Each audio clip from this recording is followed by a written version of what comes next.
김세정, 안효섭은 구식이지만 여전히 관객들을 매료시킨다. 그다지 특별하지 않은 오래된 줄거리에도 불구하고 사업 제안은 영화의 고정관념과 대중적인 주제를 뒤집는 기발함으로 여전히 관객들에게 사랑받고 있습니다. 이 쇼는 최근 발생한 모든 복잡한 후 휴식을 취하는 가장 좋은 방법입니다. 어리석고 약간 순진하지만 완벽한 로맨스. 영화에서 가장 좋아하는 오래된 시리즈의 주제, 구성이 너무 친숙합니다. 부끄럽지만 그래서인지 웃기다. 4월 5일 안효섭, 김세정 주연의 로맨스 드라마 프로포즈 12회가 종영했다. 닐슨 코리아에 따르면 최종의 전국 평균 시청률은 0.11을 기록했다. 방송 내내 긍정적인 시청률을 유지했다. 사실 사업 제안 위 줄거리는 친숙한 한국 드라마 주제의 시리즈로 새로운 것이 아닙니다. 그러나 드라마가 방송된 후 전 세계 관객들에게 순식간에 사랑을 받았다. 로맨스 영화에서 흔히 볼 수 있는 주제. 많은 사람들이 사업 제안의 매력이 오래된 포도주 3병 공식에 있다고 주장합니다. 한국의 중앙일보에 따르면 이 영화의 성공은 로맨틱 코미디에 자주 등장하는 일련의 고정관념적인 주제를 미묘하게 변경함으로써 전 세계적으로 반향을 일으켰습니다. 영화는 히트작 신데렐라와 왕자를 중심으로 전개된다. 문제가 있는 가정의 평범한 소녀가 갑자기 잘생기고 엘리트이며 부유한 왕자 위 관심을 끌게 되면서 그가 돌보는 유일한 여성이었다. 그의 엄청난 재산과 빼어난 외모에 감탄만 했던 수많은 여성들과 달리 그는 그녀가 너무 독특하고 흥미롭기 때문에 처음에 그녀를 알아차렸습니다. 결국 모든 어려움을 이겨내고 사랑에 빠진 두 사람. 사업 제안서에서는 고푸드푸드그룹 대표 강태무, 안효섭, 왕자 역을 맡는다. 태우의 잘생긴 외모는 종종 태우의 이목을 집중시키지만 일에만 몰두하고 연애에는 신경 쓰지 않는다. 이후 할아버지가 주선한 모임에서 신하리, 김세정을 만난다. 태무는 하리가 회사의 직원이라는 것을 모르고 그녀의 절친한 친구 서진영, 설이나 위 대체자일 뿐 태무의 진짜 눈대상이다. 영화의 내용은 로맨스 시리즈의 친숙한 주제가 많이 포함되어 있으며 하리는 자신이 회사원이라는 사실을 숨기려고 노력했지만 지금은 태우에게 발견됩니다. 두 사람은 하리가 태우의 결혼을 보고 싶어하는 완고한 할아버지를 상대하기 위해 태우의 여자친구로 가장하기로 약속한다. 그러나 그 과정에서 그들은 필연적으로 사랑에 빠지게 됩니다. 새 포도주의 오래된 병을 변형하는 방법. 독자들은 원작의 내용을 통해 주인공 부부가 직면한 모든 모순과 도전에도 불구하고 여전히 해피엔딩임을 알고 있습니다. 이것은 다소 예측할 수 있는 이 로맨스가 왜 전 세계 관객들에게 반향을 일으켰는지 많은 사람들로 하여금 궁금해하게 만듭니다. 저는 예전에 만화를 본 적이 있는데 이야기의 진행은 분명하지만 막혔을 때 확실히 방해가 됩니다. 이야기가 고정관념으로 가득 차 있지만 독자를 사로잡는 플롯을 만들고 작가의 재능, 특히 사업 제안서는 귀여운 만화 스타일의 이미지를 사용하여 일련의 오래된 주제를 유머러스한 이야기로 바꾸는 경우가 많습니다.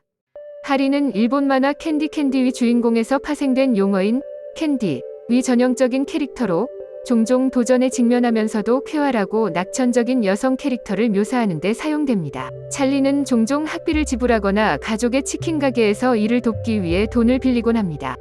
하지만 우울하고 부채가 걱정되는 할리의 모습 대신에 CGI로 빠르게 촬영하는 이 영화는 할리의 상황에 대한 긍정적인 시각을 유지하면서 몇 년 동안의 노력을 보여줍니다. 히리가 타이오를 아첩테리에 비유할 때 승무원도 특수 효과를 추가했으며 타이오가 언급될 때마다 조상의 이미지가 나타납니다.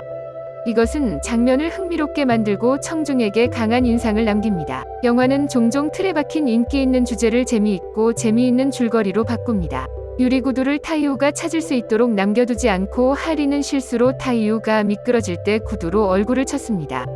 하리의 과장된 리액션과 태우의 강인한 각오가 관객의 입장에서 영화를 더욱 코믹하게 만든다. 조연 태우의 비서이자 친구인 차승훈, 김민규, 태우의 젊고 부유한 절친 김영석, 설이나 위 흥미로운 만남이 펼쳐졌다.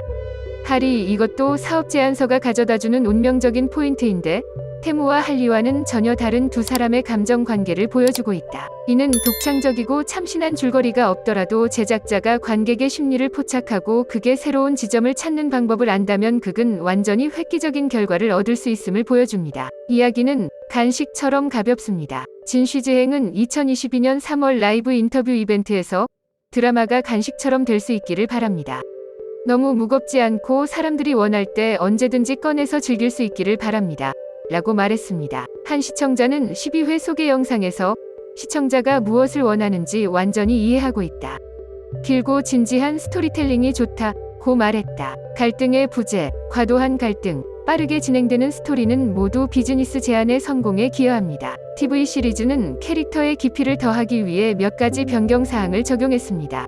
사업 제안의 원래 만화 각색에서 찰리가 전략 및 재무팀에 속한다는 점을 제외하고는 직업에 대한 명시적인 언급이 없습니다. 그러나 영화에서는 특정 장면에서 식품연구원으로서 회사에 대한 할리의 헌신이 강조된다. 관객을 위한 간식이 되었음에도 불구하고 이 영화는 오늘날에도 여전히 인기 있는 사회적 문제를 다루고 있습니다. 한설이와 홍보희 두 작가는 시트콤 시리즈 완결소녀 미 작가다. 자신의 가치를 위해 사회적 고정관념을 거부하는 30세의 잉애라는 캐릭터를 중심으로 펼쳐지는 오피스 코미디다. 무례한 영애양에게 두 작가가 그랬듯 감독과 교제 중임을 알게 된 사업 제안서는 직장 동료 찰리의 대화를 통해 사회적 편견을 깔끔하게 해결했다.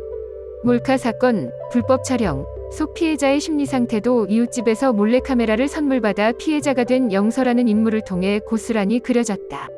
선생님, 배우들의 케미와 달달한 상호작용도 광고 제안의 하이라이트다. 두 작가는 원작에 비해 영화의 매력 중 하나는 배우들의 케미라고 생각한다.